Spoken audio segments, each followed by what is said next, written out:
Hi, welcome to EnGenius Networking Fundamentals Training. This training is to provide basic network fundamental knowledge.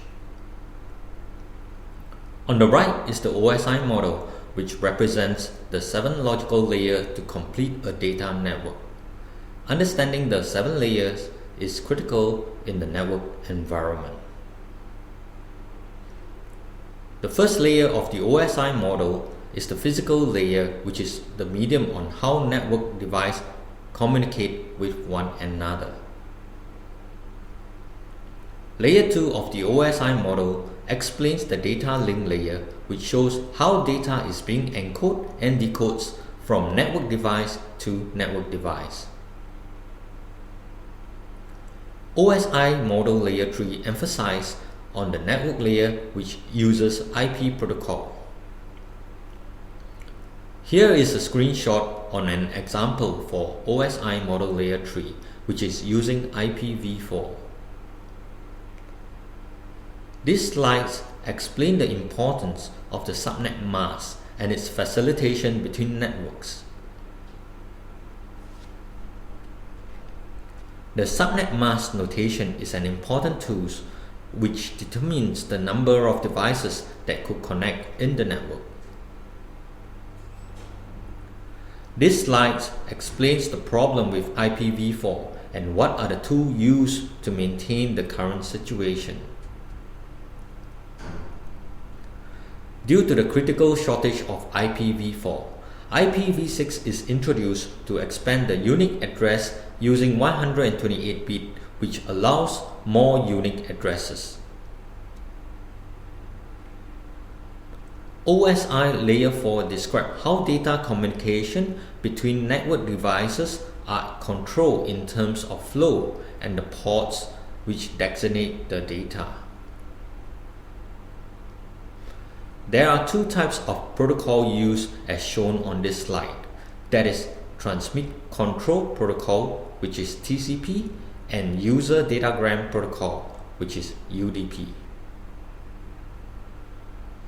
This slide explains the OSI Layer 4, which data is being transported from LAN to WAN.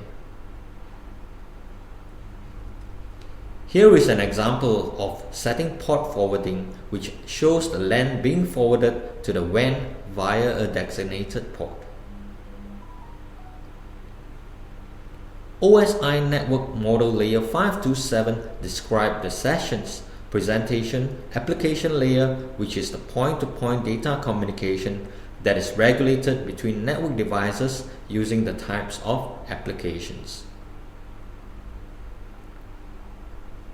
Here we learn some basic network metrics such as bandwidth and throughput, etc. This diagram shows the actual type of component to complete a wire and wireless network with internet access. This slide briefly explains about how internet is delivered to the property that through different media and what type of bandwidth is allocated from the ISP. One of the core network components is the router or gateway, which plays an important role in the networking world. The DHCP servers serves as a primary protocol to establish the client network device to join the network.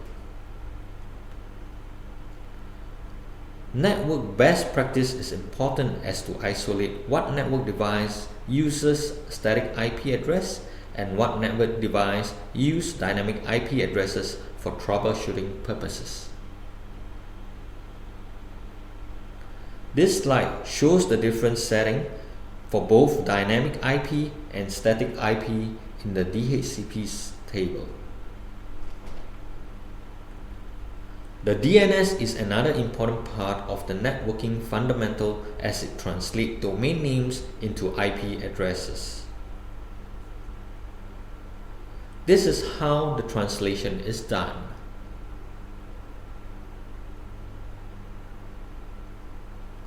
The network switch is a concentrator which joins multiple network devices together via cable. This slide shows the use of the access point in the network and its role, which is providing wireless communication between wireless network devices. Cabling is considered the main media for transporting and connecting network devices together with a speed capable of 1 gigabits per second. Here are some best practice while doing cabling with different media and speed requirements.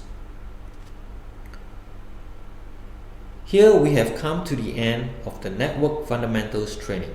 Thank you.